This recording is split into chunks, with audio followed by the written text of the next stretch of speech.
प्यारे साथियों, ये जो प्रबुद्धन सम्मेलन हम लोग कर रहे हैं और आज ये 13वां प्रबुद्धन सम्मेलन है, तो मिर्जापुर मंडल के साथियों को और यहाँ के पत्रकार बंधुओं को ये जानना चाहिए कि इस कार्यक्रम का नाम प्रबुद्धन सम्मेलन क्यों। सम्मानित बंधुओं, माताओं, बहनों, नौजवान साथियों, गौर करो, इस प्रदेश में और देश में पहले भी प्रबुद्धन सम्मेलन होते थे, लेकिन उन प्रबुद्धन सम्मेलन में एक ही जाति के लोग वक्ता होते थे, एक ही जाति के लोग अतिथि होते थे और बाकी सब लोगों को उनकी बात को सुनने के लिए सामने बिठाया जाता। ये माना जाता था, समझा जाता था कि एक ही जाति के लोग प्रबुद्ध हैं, लेकिन भगवान बुद्ध को मानने वाले, जगत गुरु रविदास जी को मानने वाले और संतों गुरुओं महान पुरुषों को मानने वाले हम जैसे अम्बेडकरवादी जब संघी ये मानते हैं, न्यायवादी हम ये मानते हैं कि जब से बाबा साहब अम्बेडकर का संविधान लागू हुआ है तो इस वंचित समाज में भी डॉक्टर, इंजीनियर, IAS, IPS, वकील, जज, प्रोफेसर, शिक्षक, पत्रकार तमाम लोग पैदा हुए हैं, तमाम लोग तैयार हुए हैं और उनकी बदौलत प्रदेश और देश तरक्की के रास्ते पर चल रहा है। आज इस देश के चीफ जस्टिस शेड्यूल कास्ट से आते हैं, आज इस देश की राष्ट्रपति महामहिम हमारी राष्ट्रपति द्रौपदी मुर्मू जी वो आदिवासी समुदाय से आती है।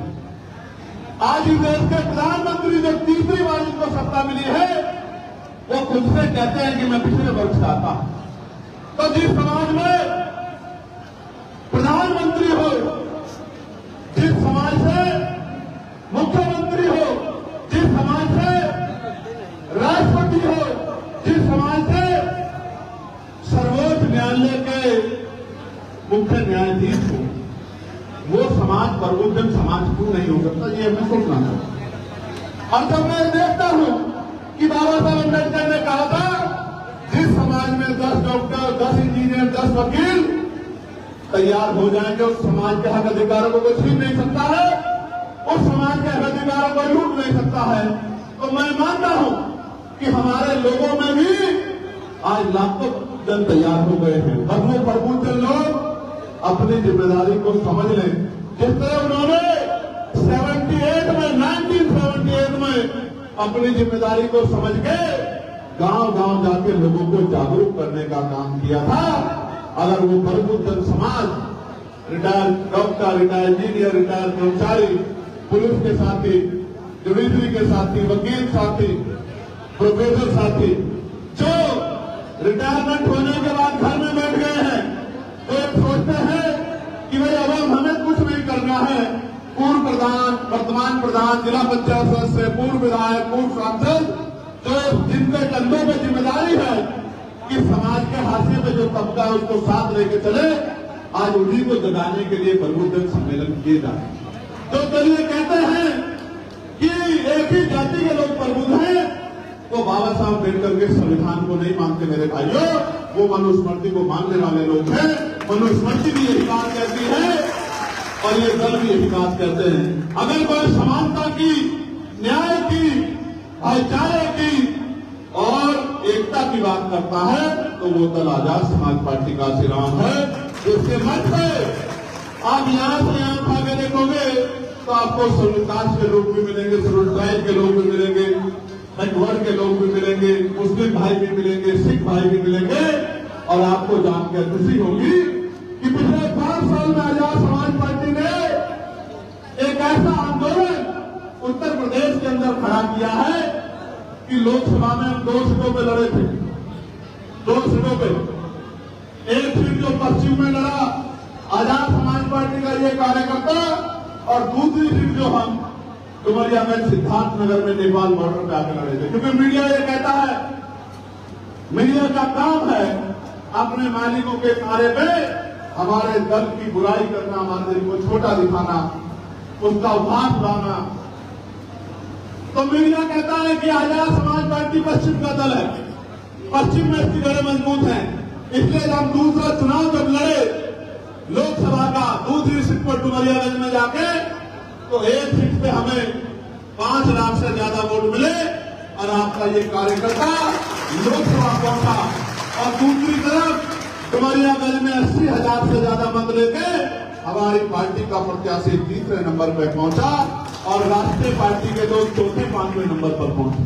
प्यारे साथियों, ये जंगल में जो मंगल हुआ है ये इन बहादुर नौजवानों की मेहनत से हुआ है, इनके संघर्ष से हुआ।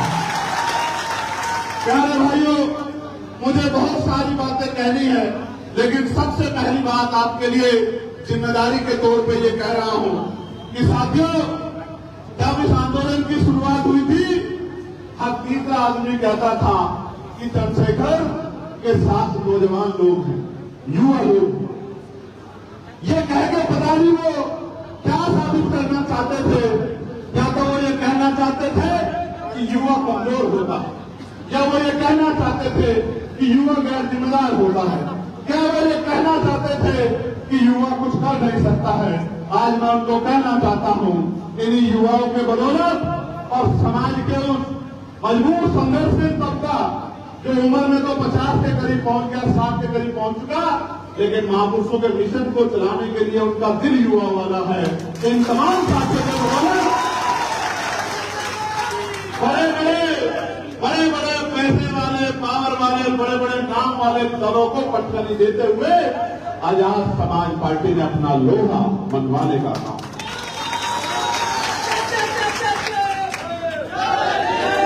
प्यारे भाइयों, मैं आज आपको जिम्मेदारी देने के लिए मिर्जापुर पहुंचा, लेकिन जो बात मैंने युवाओं से शुरू की है, मैं उसको और आगे बढ़ाता हूं। युवा वो है जो सपने देखता है, युवा वो है जिसके संघर्ष का कोई मुकाबला नहीं है, युवा वो है जो आंधी तूफान से नहीं डरता है, युवा वो है जो हवाओं का रुख मोड़ देता है, युवा वो है जिसको रोका नहीं जा सकता है, युवा वो है सरदार करतार सिंह सराफा जिन्होंने 19 साल की उम्र में देश के लिए बलिदान दिया। युवा शहीद आजम भगत सिंह भी थे जो 23 साल के थे, हंसते हंसते फांसी के बंदे को चूम गए। युवा वीर अब्दुल हमीद भी थे और युवा शहीद शिरोमणि उधम सिंह भी थे जिन्होंने जनरल लोहरवार को जाके लंदन में गोलियों से छन्नी करने के लिए छन्नी करके अपने लोगों के स्वाभिमान सम्मान का बदला लेने का काम। युवा गैर जिम्मेदार नहीं होता साथियों, कभी गैर जिम्मेदार नहीं होता। भारत में तो 18 साल का युवा वोट देके, ये भारत एक ऐसा देश है प्यारे भाइयों बहनों जहां 50% से ज्यादा आबादी युवाओं की है। युवा 50% से ज्यादा आबादी, यानी कि 50% युवा है जो वोट डालता है, प्रधानमंत्री चुनता है, मुख्यमंत्री चुनता है, विधायक चुनता है, सांसद चुनता है, गांव का प्रधान चुनता है, जिला पंचायत का अध्यक्ष चुनता है, जिला पंचायत सदस्य चुनता है, चेयरमैन चुनता है, मेयर चुनता है। ये युवा देश है और युवाओं की इस तरह की मजाक उड़ाने वालों को 24 में सबक सिखाया मेरे युवा भाइयों ने, और आने वाले तीसरे पंचायत चुनाव में भी सबक सिखाएंगे मेरे युवा।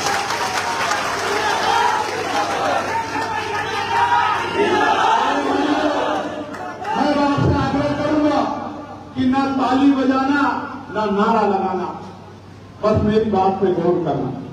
मैं मानता हूं पसीना टपक रहा, बिल्कुल टपक रहा, ये छिपा हुआ नहीं है किससे, लेकिन बस एक बार अपने दिल पे हाथ रख के बताओ, जब ये अन्याय गुंडागर्दी की लाठी हमारे घर तक पहुंचती है, जब ये जुल्म जाति की लाठी हमारे घर तक, हमारी बहनों के स्मोदों तक पहुंचती है, वो आंसू खतरनाक होते, तकलीफ दे होते हैं, या ये पसीना तकलीफ दे, बताओ।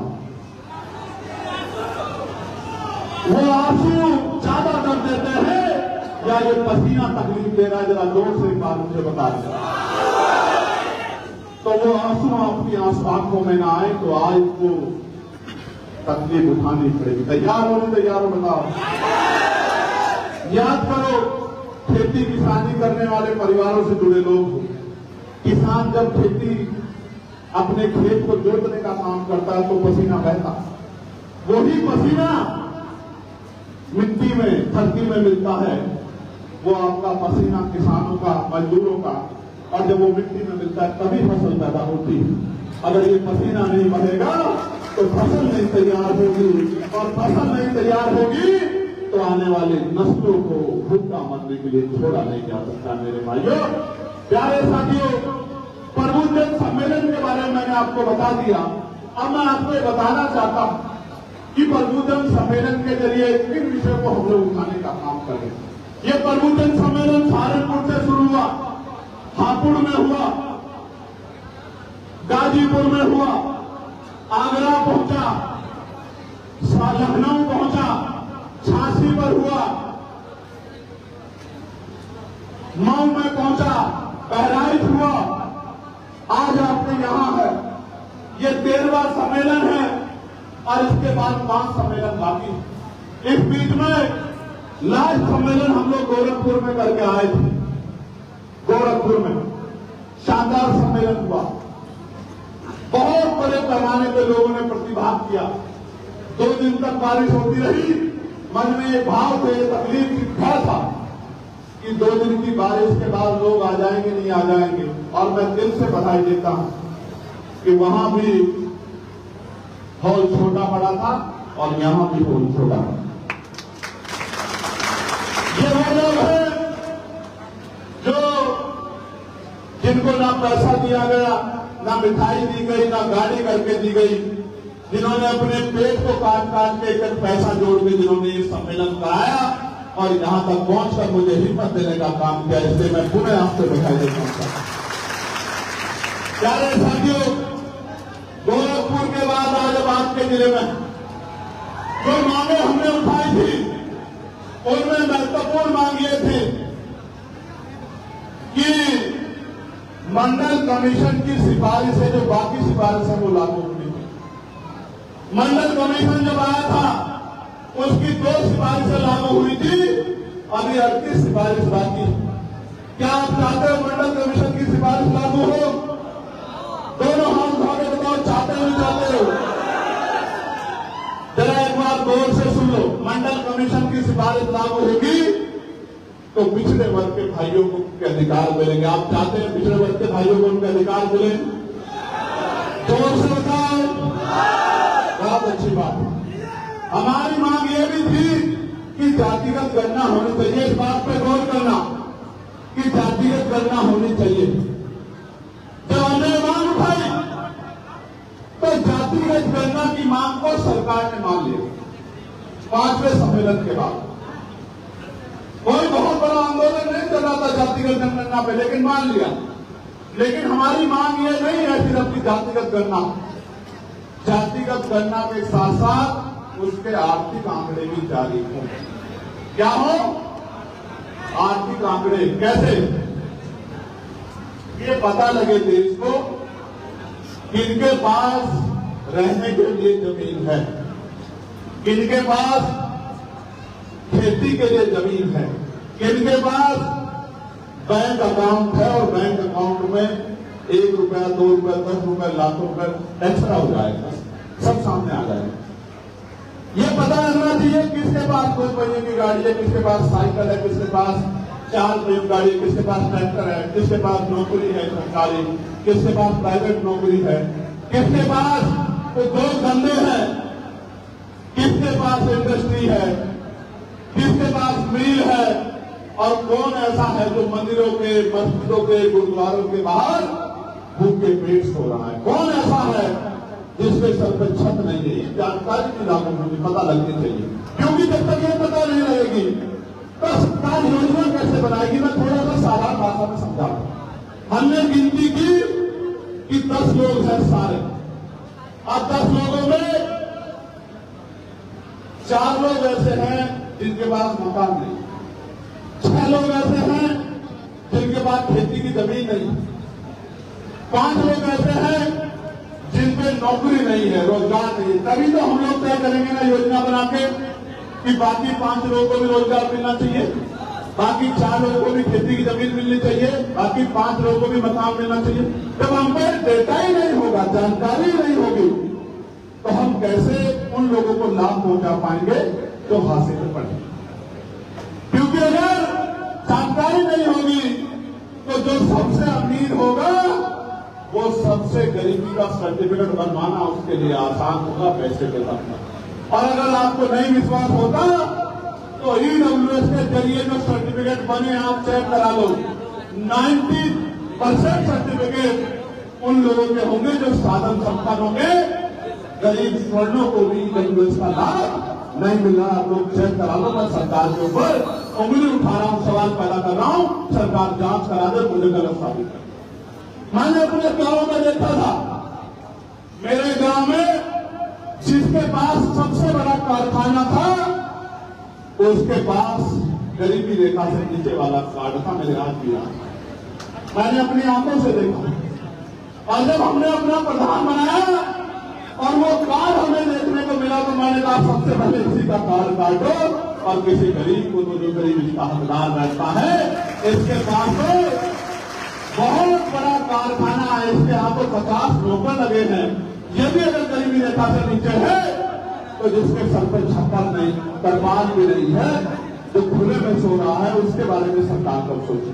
प्यारे भाइयों, तो हमारी मांग है जातिगत गणना हो तो आर्थिक आंकड़ों के साथ हो। उसके साथ साथ मैंने पार्लियामेंट में आपने सुना होगा एक बिल में प्राइवेट नंबर भी लेके आया था। इस देश में 2% सरकारी नौकरियां हैं। कितने %? 98% प्राइवेट सेक्टर। हमारी ये मांग थी कि प्राइवेट सेक्टर में भी SC, ST, OBC के लोगों को आरक्षण का लाभ मिलना चाहिए। इसलिए मैं पार्लियामेंट में ये प्राइवेट नंबर भी लेके आया कि जिस तरह से निजीकरण बढ़ रहा है, कल आने वाले समय में सरकारी नौकरी खत्म हो जाएगी तो निजी क्षेत्रों में भी SC, ST के, OBC के लोगों को आरक्षण का लाभ मिलना चाहिए, क्योंकि अभी सामाजिक गैरबराबरी दूर नहीं हुई। ये हमारी मांग है प्रबुद्ध सम्मेलन के जरिए कि भारत की लोकतांत्रिक व्यवस्था में जनता के पास वोट है, वोट से सरकारें बनती है, और इस देश की इकोनॉमी टैक्स बेस्ड इकोनॉमी है, और टैक्स बेस्ड इकोनॉमी में आप ही टैक्स देते हैं, जो टैक्स देते हैं उनके हितों की रक्षा करने की जिम्मेदारी सरकार की है। इसलिए प्राइवेट सेक्टर में भी आरक्षण की व्यवस्था SC, ST, OBC के बच्चों को होनी चाहिए। बता होनी चाहिए, नहीं होनी चाहिए? इसका मैं उदाहरण आपको बताता। अभी मैं पढ़ रहा था तो मुझे पता लगा कि जो प्राइवेट यूनिवर्सिटियां बड़ी बड़ी महंगी यूनिवर्सिटियां, उसमें जो परसेंटेज है पढ़ने वाले बच्चों का, OBC के 11% बच्चे उन यूनिवर्सिटी में पढ़ते हैं। कितने %? जोर से बताओ, जोर से बताओ, और जोर से बताओ। और SC, ST के तो 1% भी बच्चे उन यूनिवर्सिटियों में नहीं पढ़ते। क्यों नहीं पढ़ते आप समझो? इसलिए नहीं पढ़ते क्योंकि उनकी फीस बहुत महंगी है, और यहां तो रोटी खाने के भी लाले गरीबों के ऊपर पड़े। आप समझो लगभग 13% SC, ST, OBC के बच्चे प्राइवेट यूनिवर्सिटियों में पढ़ते हैं, और लगभग 87% सामान्य जाति के बच्चे प्राइवेट यूनिवर्सिटियों में पढ़ते हैं। प्राइवेट यूनिवर्सिटियों में पढ़ते हैं, वहीं से प्लेसमेंट मिलता है, प्राइवेट कंपनियों में जॉब पे चले जाते हैं, और SC, ST, OBC के बच्चे सरकारी स्कूलों में खाप छानते रहते हैं। इसलिए मैं कह रहा हूं कि जब तक प्राइवेट सेक्टर में आरक्षण लागू नहीं होगा तो आपके मेहनती बच्चों को भी अवसर इन संस्थानों में नहीं। प्यारे साथियों, जिस तरह से SC, ST, OBC का अन्याय प्रचार हो रहा है, उसके लिए, उसको रोकने के लिए जो सरकार अन्याय प्रचार को बढ़ावा दे रही है उसको हटाना जरूरी है।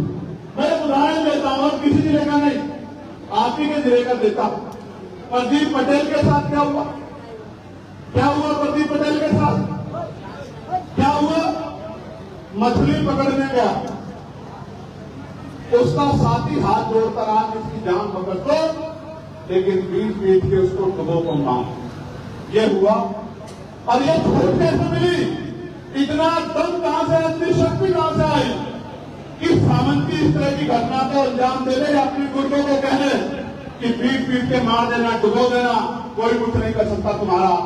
कानून का राज होता तो 1000 बार सोचते, लेकिन कानून का राज तो नेताओं की चौखट पे और सामंतियों की चौखट पे दम तोड़ चुका है। इसलिए मैं एक और उदाहरण देकर बताता हूं। उत्तर प्रदेश में समाज के 47 एमएलए हैं, कितने?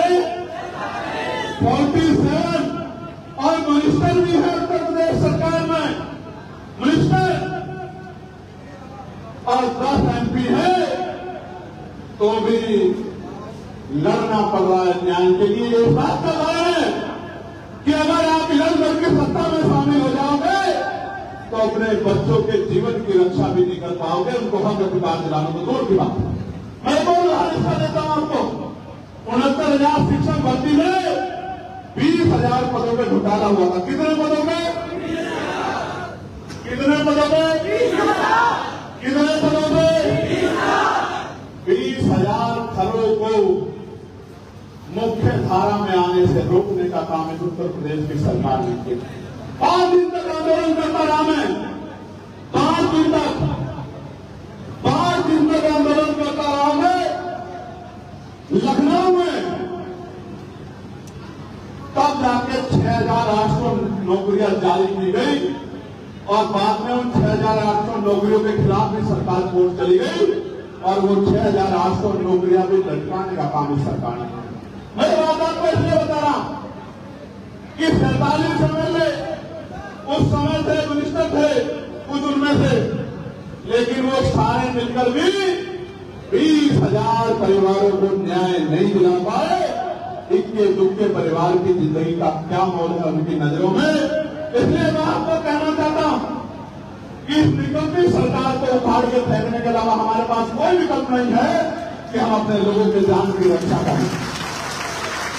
प्यारे साथियों, लगातार आप देख रहे हैं कि बाबा साहब अम्बेडकर ने अपने बच्चों की कुर्बानी देकर जिस आरक्षण व्यवस्था को लागू कराने का काम किया, जिसकी वजह से मेरे पिताजी प्राइमरी स्कूल के मास्टर बने और जिसकी वजह से मैं लोकसभा का सदस्य बना, उस आरक्षण में लगातार खतरा मंडरा रहा है। आज देश में इतनी गैर बराबरी है, सामाजिक गैर बराबरी, कि अभी अगर आरक्षण जैसी व्यवस्था हट जाए, 20,000 पदों का मैंने उदाहरण दे दिया, लेकिन मैं गारंटी से कह सकता हूं आज भी गैर बराबरी इतने बड़े पैमाने पर है कि अगर आरक्षण व्यवस्था हट जाए तो पाल, प्रजापति, कश्यप, सैनी, मौर्य, साक्य, कुशवाहा, बिंद, राजभर, केवट, मल्ला, निषाद, ये कुर्मी समाज के लोग, यादव समाज के लोग, जाट समाज के लोग, पूजक समाज के लोग, उनके साथ साथ चमार, वाल्मीकि, पारसी, धोबी, कोरी, खटेंग, तमाम शेड्यूल कास्ट की जातियों के लोग, इनके बच्चों को कोई कुर्सी पर नहीं बैठने देगा। अभी भी इनको कल नहीं आ रही है कि किसने आपके अधिकारों को रोकने का काम किया।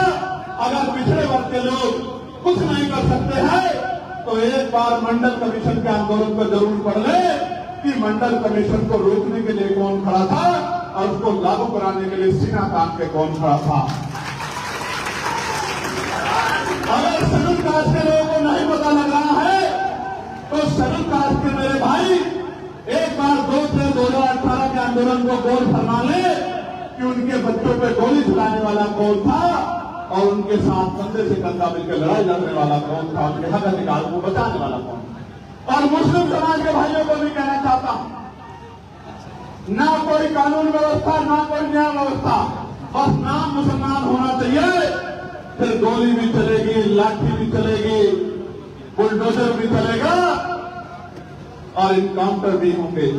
और फिर उनकी थाल में चाहे जैन हो, चाहे बौद्ध हो, चाहे सिख हो, चाहे ईसाई हो, मुसलमानों की धार्मिक आजादी को भी जो आजादी संविधान ने दी है, उस आजादी को भी पानी में डुबो दिया जाएगा, उस आजादी में भी बुलडोजर चल जाएगा।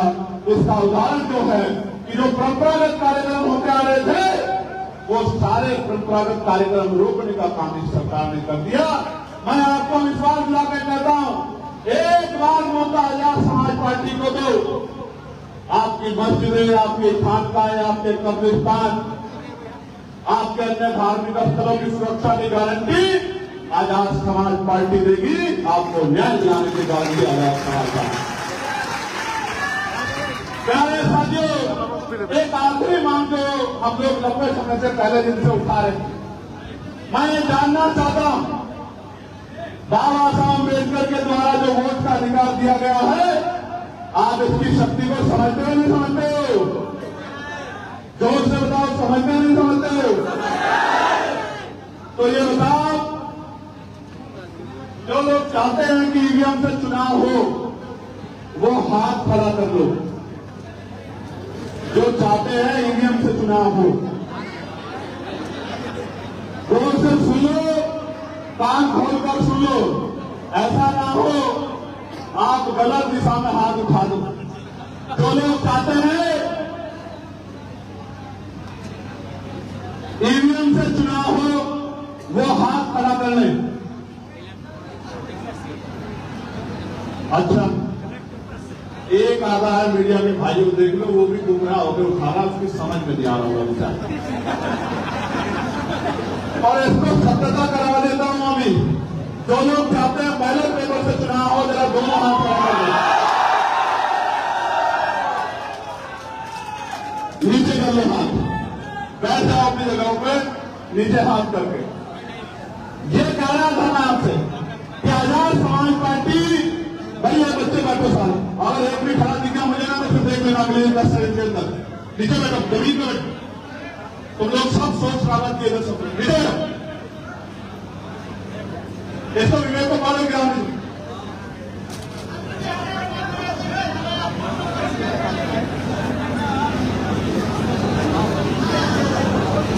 अभी बहुत चप्पल घिसनी पड़ेगी। नीचे बैठो, आराम से, कपड़े नहीं पहनेंगे तुम्हारे, नीचे बैठो।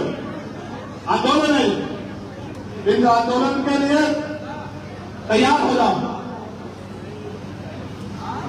इस भट्टी में, संघर्ष भट्टी में तपने के लिए तैयार हो जाओ, तभी सोना बनोगे, वरना कोयला बन जाओगे, कोई नहीं पूछेगा। यहाँ तो कोयले के भी दाम भी है, आपका कोई दाम नहीं लगेगा अगर आप समझदार बनोगे। पड़ोसी मार के बैठो, घबराओ मत, इन्हें देखो नौजवानों को किचन में बैठे, आप लोग को फिर भी चादर बैठो, ढंग से बैठो। बस कंधे पे आके हाथ रखते अगर किसी को मुझे बिठाना पड़ा तो फिर देख लेना। तो हमारी मांग थी कि बैलेट पेपर से चुनाव होना चाहिए और भारत में लोकतंत्र जो जनता चाहती वो होना चाहिए। होना चाहिए नहीं होना चाहिए? जब हमने इस मांग को उठाना शुरू किया तब फिर इस मांग को तेजी से लोगों ने स्वीकार करना शुरू किया। प्यारे साथियों, अभी वोट चोरी को लेकर भी बहुत बड़ी चर्चा देश में चल रही है और हमारे पास तो नोट होना हो, हमारी शक्ति बनाने के लिए अगर हम पे सबसे मजबूत कुछ है तो हमारी वोट। इस वोट में इतनी शक्ति है, जिसे चाहे कुर्सी में बिठा लो और जिसे चाहे कुर्सी में उठा के पटक लो, इतनी शक्ति इस वोट में। लेकिन सम्मानित साथियों, अब इस वोट की रक्षा कैसे करोगे? इस वोट की रक्षा ऐसे होगी जब आप सब लोग, जो एक नारा मैंने एक हफ्ते 10 दिन पहले दिया कि हमें इस वोट की रक्षा, माननीय काशीराम साहब कहते थे बैलेट के साथ साथ बुलेट की तैयारी भी करनी पड़ेगी। कहते थे नहीं कहते थे? लेकिन मैं आपसे कह रहा हूं, बैलेट के साथ साथ हमें वोट की रक्षा की तैयारी भी करनी पड़ेगी। कैसे? आपके बूथ में, वार्ड में जो पढ़े लिखे नौजवान हैं, कंपटीशन की तैयारी कर रहे हैं, 11वीं में है, 12वीं में है, 10वीं में है, 18 साल पार हो गए हैं, जो झंडा उठाकर मेरी एक आवाज पर दिल्ली तक चले जाते हैं, लखनऊ तक चले जाते हैं, जो मुझे देखने के लिए आंधी तूफान में खड़े रहते हैं, जो मेरी एक आवाज पर अच्छे से अच्छे ताकतवर जालिम को मुंह तोड़ जवाब देने के लिए तैयार रहते हैं। और भाइयों से कह रहा हूं जो मेरे सामने बैठे हैं, भले ही मेरा नारा मत लगाओ, जिंदाबाद मत करो, मुझे माला ना पहनाओ, मुझसे मिलो मत, लेकिन अगर सच में मुझसे प्यार करते हो तो इस समय को बर्बाद मत करो। हर व्यक्ति, हर नौजवान अपने अपने वोट की जिम्मेदारी उठाओ, वोट वॉरियर बनो, वोट रक्षक बनो, डेटा तैयार करो, एक एक वोट को संगठित करो, मेरी बात को घर घर तक पहुंचाने का काम करो और इस बात को मजबूत करने का काम करो, जिससे आपकी आने वाली पीढ़ियां सुख सुविधा और सम्मान का जीवन प्राप्त कर सके। करोगे नहीं करोगे बताओ? कैसे आप आज मोटरसाइकिल लेकर दौड़े? मुझे आपके एक महीना नहीं चाहिए, मुझे हफ्ते में आपके 2 दिन, 1 दिन चाहिए, उसके भी कुछ घंटे चाहिए। कितने दिन? 1 दिन और 1 दिन के भी कुछ घंटे। दूर मत जाओ, मैं जानता हूं आपकी जेब में पैसे नहीं होते, कहां से लाओगे पैसे, मैं जानता हूं। दूर मत जाओ, अपनी गली को, अपने वार्ड को तैयार करो, एक एक घर जाओ, डेटा बनाओ, ट्रेनिंग कराएं, जिम्मेदारी उठाओ, अपने विधानसभा अध्यक्ष को दो कि मैं अपने वोट का, अपने भाई को ताकत देने के लिए, अपने गरीब परिवारों के आंसू पहुंचने के लिए मैं वोट रक्षक बनने का काम करूंगा। मेरा नाम पता नंबर नोट कर लो, मुझे जो काम आप बताओगे उसको मैं करने का काम करूंगा। जिम्मेदारी उठाओ अगर आप मुझसे प्यार करते हैं। क्योंकि प्यारे भाइयों, जब तक हम पे ताकत नहीं आएगी, किसी भी तरह का परिवर्तन वो शक्ति से होता है और शक्ति सत्ता में है। जब तक सत्ता हमारे पास नहीं होगी, न हम जान माल की रक्षा कर सकते हैं, न आपको इज्जत सम्मान का जीवन दिलाने का जो संकल्प लेके हम लोग मिलकर चल रहे हैं, उस संकल्प को पूरा कर सकते हैं। मैं आपके सामने ये बात दोहराना चाहता हूं। मैं जब लोकसभा में गया, 1 साल से ज्यादा का समय हो गया। इस बार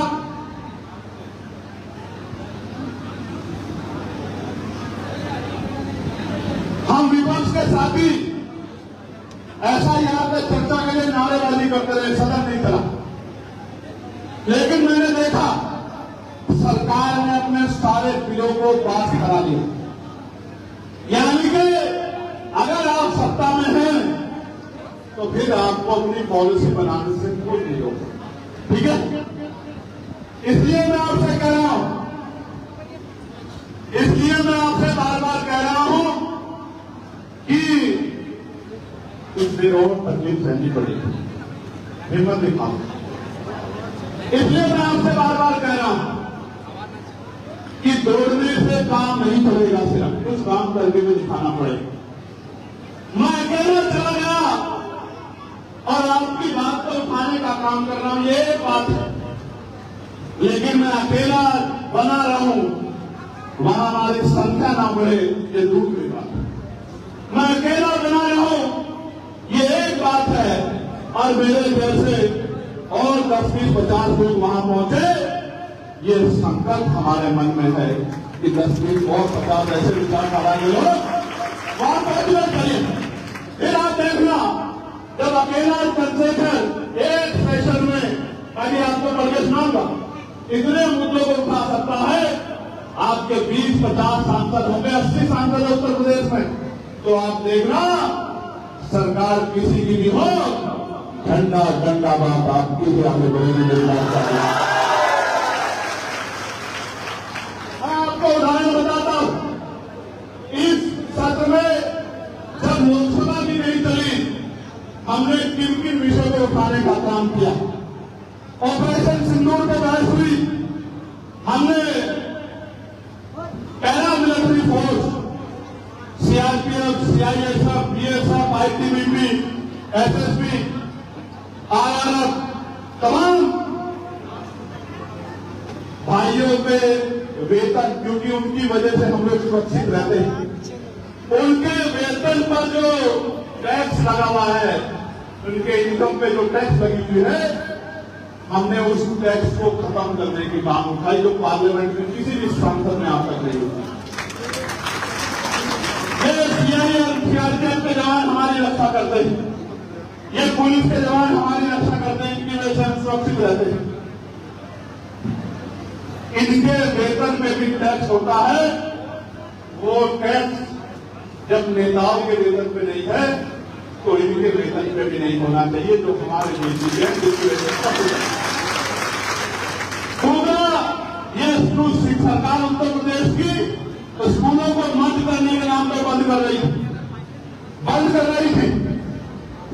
पार्लियामेंटों के बाहर तख्ती लेके घंटों घंटे खड़े होकर मीडिया के जरिए हमने उस गलत पॉलिसी को रोकने का विरोध किया, और जब पार्लियामेंट चली तो सवाल पूछकर पत्र लिखकर सरकार को जगाने का काम किया, उनकी गलती का एहसास कराने का काम उनको किया, और उसका फायदा यह हुआ कि अंत सरकार को वो स्कूल बंद करने का आदेश वापस लेना पड़ा। और आप जानो सरकारी स्कूलों में किसके बच्चे पढ़ते हैं? किसके बच्चे पढ़ते हैं? अमीरों के तो प्राइवेट स्कूल में पढ़ते हैं 87%, तो सरकारी स्कूलों में किसके पढ़ते हैं? तो ये स्कूल बंद होंगे तो किसका रास्ता बंद होगा? किसके भविष्य में ताला लगेगा? इसलिए लड़ाई लड़ने का काम किया।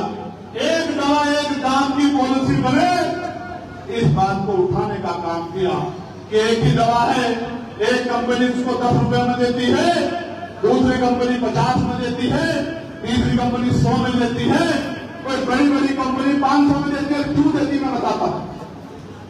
मैं भी आ रहा था आपके यहां, मैंने बड़े बड़े एडवर्टाइजमेंट के बोर्ड देखे, फलाना सीमेंट, टिमका सीमेंट, जितनी लागत है उससे ज्यादा का एडवर्टाइजमेंट होता है, और ये एडवर्टाइजमेंट का पैसा भी आपकी खून की कमाई से वसूला जाता है। इसलिए हमने सरकार से मांग की कि एक दवा है, बनाने में एक लागत आ रही है, टैक्स उस पर एक लग रहा है, तो उसका दाम भी एक होना चाहिए। इसके लिए हमने आंदोलन करने का काम किया। बहन मनीषा जो हरियाणा की हमारी बहन थी, आप लोगों ने देखा होगा 9 दिन तक उसकी बॉडी लेकर उसके परिवार के लोग बैठे रहे। उस बहन की आवाज को हमने पार्लियामेंट में उठाने का काम किया और सरकार को सीबीआई जांच की घोषणा कर दी। प्यारे भाइयों, थानागढ़ में स्कूल गिर गया था, स्कूल की छत, 7 मासूम बच्चों की जान चली गई थी। वो थानागढ़ के स्कूल के ऊपर जांच हो और उन बच्चों के परिवारों को मुआवजा मिले और स्कूलों की स्थिति बदली जाए, इसके लिए हमने आंदोलन करने का काम किया। एसएससी के अभ्यर्थियों को, जो एसएससी के बच्चे हैं, उन अभ्यर्थियों को उनकी परीक्षा में जो घोटाला हो रहा है, कभी सेंटर दूर लगा देते हैं, कभी पेपर लीक हो जाता है, कभी कंप्यूटर डिस्टर्ब हो जाते हैं। वो बच्चे आंदोलन कर रहे थे, उनकी मांग को, एसएससी के बच्चों की मांग को भी उठाने का काम किया, सरकार से जवाब मांगने का काम किया। प्यारे भाइयों, अधिवक्ता भाइयों के लिए मैं खुद अधिवक्ता हूं, हमारी बहन अधिवक्ता साहब पीछे बैठी है, एडवोकेट प्रोटेक्शन एक्ट लागू हो, इसकी मांग को भी जोर शोर से उठाने का काम किया और कानून मंत्री जी को पत्र लिख के कहा कि इसको लागू करना चाहिए, एडवोकेटों की मांग को मानना चाहिए, क्योंकि एडवोकेट न्याय दिलाने का काम करते हैं, न्याय की मजबूत आवाज होते हैं, उनको संरक्षण और सुविधाएं मिलनी चाहिए। पुरानी पेंशन को, ओपीएस को लागू कराने के लिए आंदोलन करने का काम किया इसी सत्र में कि पुरानी पेंशन हमारे पूर्व कर्मचारियों का अधिकार है और जो वर्तमान में सेवा कर रहे हैं उनका भी अधिकार है। समान काम, समान वेतन और समान सम्मान लागू हो, इस कार्य को भी सरकार द्वारा पॉलिसी बनाई जाए। आप महसूस करना, मैं सरकारी कर्मचारियों का सबसे बड़ा हितैषी, लेकिन आप महसूस करो, एक ऑफिस में अगर 50 कर्मचारी हैं तो 25 सरकारी होंगे और 25 और सरकारी सविला ठेकेदारी का होंगे। वो भी 8 घंटे काम करते हैं, ये भी 8 घंटे काम करते हैं। इनको एक महीने में 50,000 रुपए की सैलरी मिलती है, वहीं दूसरे को 6,000, 8,000, 9,000, 11,000 रुपए मिलते, सम्मानित जीवन भी नहीं मिल सकता। आप देखो, उदाहरण बताता हूं, आशा बहनें, आंगनबाड़ी बहनें, भोजन माताएं, पंचायत सहायक, ग्राम रोजगार सेवक, पीआरडी के जवान, होमगार्ड भाई, कंप्यूटर ऑपरेटर, रेलवे में कितने संविदा पे कर्मचारी, तमाम जो है दफ्तरों में फोर्थ क्लास के जो कर्मचारी हैं, संविदा के सफाई कर्मचारी, सबको वेतन समान मिलना चाहिए, इसकी मांग भाई नगीना उत्तर प्रदेश में और पूरे उत्तर प्रदेश में बाढ़ से जो किसानों को नुकसान हुआ, उनके जान माल की रक्षा की आवाज उठाई। पीएससी के भाइयों के लिए उनके प्रमोशन में देरी हो रही थी, सामान्य प्रमोशन प्रक्रिया से नहीं हो रहा था, उनका प्रमोशन हो रहा हो, ये आवाज उठाई। और उत्तर प्रदेश में एससी एसटी ओबीसी के भाइयों को विदेश पढ़ने के लिए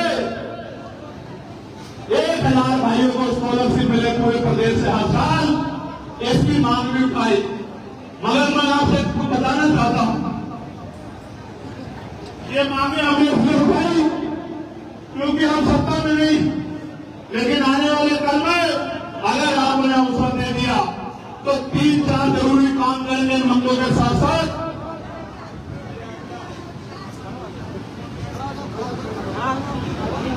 जब गौर से सुनो भाई, जब स्कूल में अध्यापक पढ़ाता है, जो बच्चे फॉर्म में देखते रहते हैं ऐसा ही असल खामा खड़े, ऐसे जो गैर जिम्मेदार बच्चे होते हैं जिनका ध्यान इधर उधर होता है, बातें करने में, फॉर्म चलाने में, और जो गौर से नहीं सुनते, जब पेपर में सवाल आता है और क्योंकि उन्होंने पढ़ा नहीं होता है तो वो जवाब में कुछ नहीं लिख पाते, तो उनका रिजल्ट क्या आता है भाइयों, क्या आता है, तो रिजल्ट में फिर 2 घंटे ही 0 ही आते हैं। इसलिए मेरी बात को ध्यान से सुनो, जब आप पसीना बहा रहे हो और आपने संघर्ष करके मुझे अवसर दिया है, इस अवसर को एक अवसर के बाद एक अवसर के अंदर मत छोड़ो, इसको विस्तृत कर लो और इस अवसर को इतना मजबूत कर लो कि इस बार उनकी संख्या आपके जनप्रतिनिधियों की बढ़ जाए। फिर पंचायत चुनाव आ रहा है, आप घर से निकल के बूथ कमेटी, सेक्टर कमेटी बनाना, और जो प्रत्याशी आजाद समाज पार्टी के आएंगे उनको वोट की ताकत देना।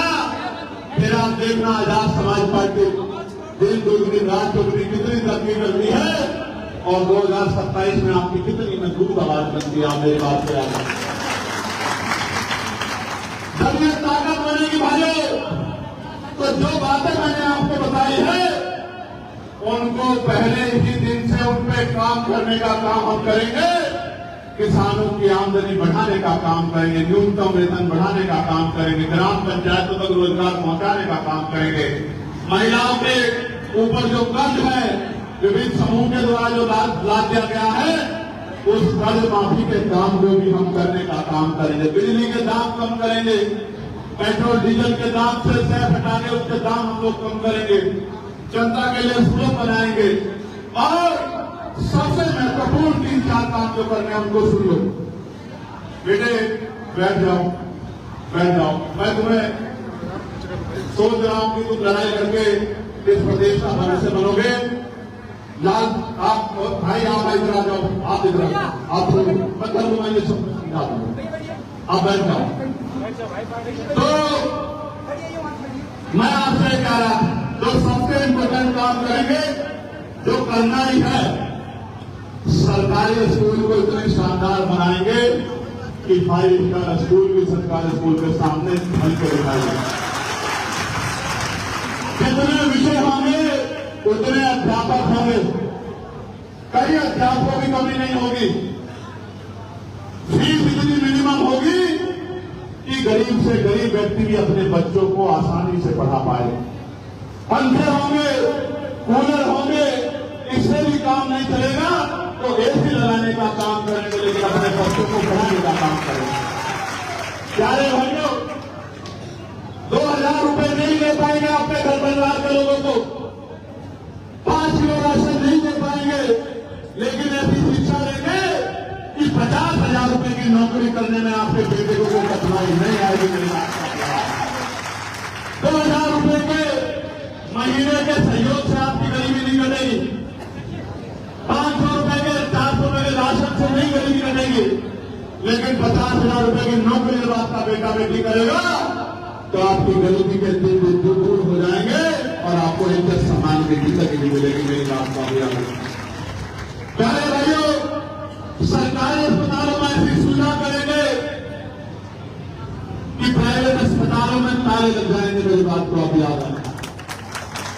प्राइवेट अस्पतालों के परिवारों में कोई बीमार होगा तो अपने बच्चों का इलाज कराने के लिए सरकारी अस्पताल के तरफ दौड़ेंगे। डॉक्टर भी होंगे, सारी मशीनें भी होंगी, टेस्ट भी मुफ्त होंगे, दवाइयां भी मिलेंगी, सुविधाएं भी होंगी और तो हॉस्पिटलों की बिल्डिंग भी ऐसी होगी कि प्राइवेट हॉस्पिटल की ये जो मालिक है उनका कैबिन भी ऐसा नहीं होगा जैसे सरकारी हॉस्पिटल की बिल्डिंग बनाने का काम करेंगे आपके लिए। प्यारे भाइयों, आज जो जुल्म अत्याचार की लाठियां आपकी जो उठती है, बहन बेटियों की जो उठती है, वचन देकर कह रहा हूं आपको, नोट कर लो। इतनी अच्छी कानून व्यवस्था बनाएंगे, किसी सामंती की हिम्मत नहीं पड़ी किसी गरीब की बच्ची की तरफ आंख उठा के देखने वाली बात कर रहे हैं। आज जो जमीनें दबा के बैठे हैं, कल आपकी जमीनें दबाना तो दूर, जिन्होंने जमीन दबा रखी है कागज लेके आपके घरों में घूमते फिरेंगे अपनी जमीन वापस ले लो। इससे पहले कि चंद्रशेखर भाई तक की बात पहुंच जाए, अपनी जमीन वापस ले लो। और अन्याय अत्याचार करना तो बहुत दूर की बात हो जाएगी। अन्याय अत्याचार करने वाले प्रदेश छोड़ के भाग जाएंगे, इस बात का भी मैं आपको विश्वास दिलाता हूं। अगर कोई उत्तर प्रदेश में रहेगा तो कानून के राज को सर माथे माफ कर रहे हैं।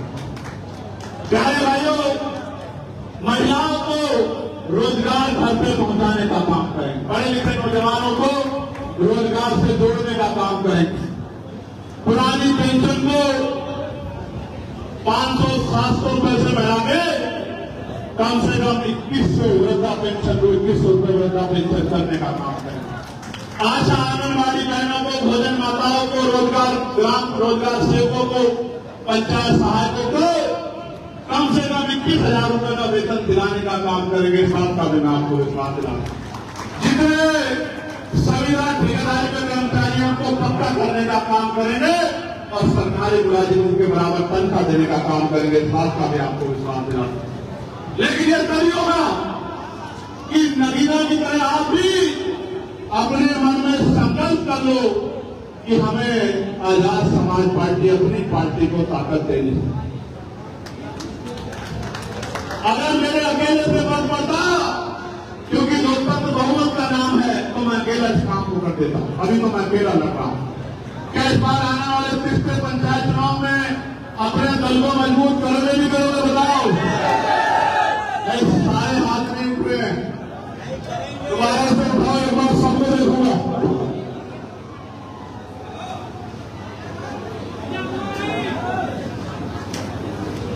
अभी 40 मिनट तक उठा के रखो।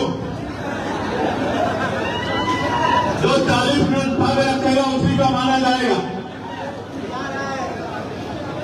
नीचे करो। मेरा काम आपको तकलीफ देना नहीं है, आपकी तकलीफ खत्म करना, आपके आंसू पूछना है, आपके विश्वास को मजबूत करना है, महापुरुषों के अधूरे काम को पूरा करना। मेरा काम ये नहीं है कि मैं आपको तकलीफ दूं। और आप देखो, मैं आपको दिखाना नहीं चाहता था, मैं आपसे कम टक्कर नहीं दे रहा हूं। देखो, गीली होगी है कि गीली होगी है? इस पसीने से नहीं डरता भाइयों मैं आपकी आंखों के टपकते हुए आंसू से डरता हूं, बस और किसी चीज से नहीं डरता। मेरी बात को आप याद रखें। मैं जेल से नहीं डरता, छोटे मोहल्लों से नहीं डरता हूं, साजिशों से नहीं डरता हूं, गोलियों से नहीं डरता हूं। मेरे पिता ने मुझसे एक बात कहा था कि दुनिया में आना जाना ये सबके लिए है, लेकिन जाने के बाद लोग आपको क्यों याद रखे, इस बात को आप समझना। और प्यारे भाइयों, जिस दिन गोली लगने के बाद मेरा मुझे जीवन मिला था, उस दिन मैंने ये तय कर लिया था, मुझे महसूस हो गया था कि मेरा जन्म आकर जाने के लिए नहीं हुआ है, आपके आंसू पूछने के लिए और महापुरुषों अधूरे काम को पूरा करने के लिए। मेरी माँ बैठी है, मेरी बहनें बैठी हैं, पीछे खड़ी है, गर्मी में परेशान हो रही है। मैं आपसे भी कह रहा हूं, आजादी मांगने से लेकिन तो उसकी कीमत चुकानी पड़ती है। मुझे कल आपसे साथ की जरूरत पड़ेगी।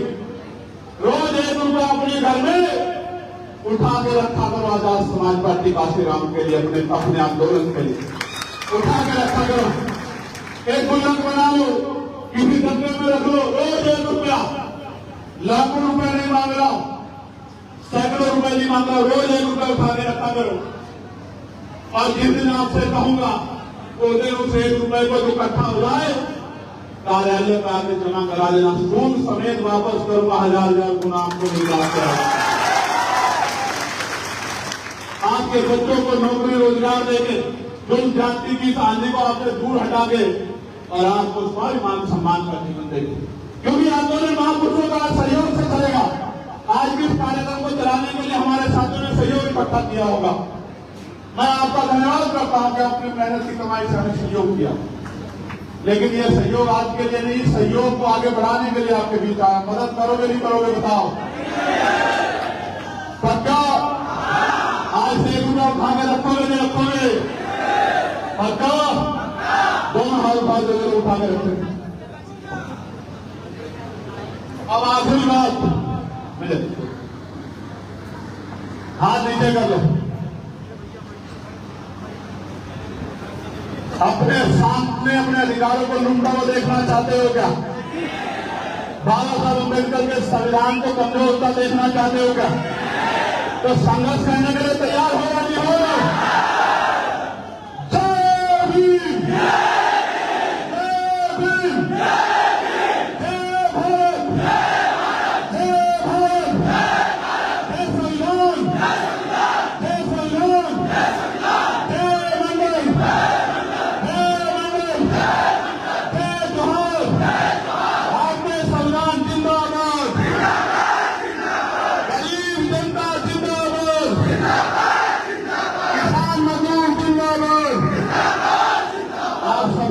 बहुत बहुत धन्यवाद। जय भीम, जय भारत।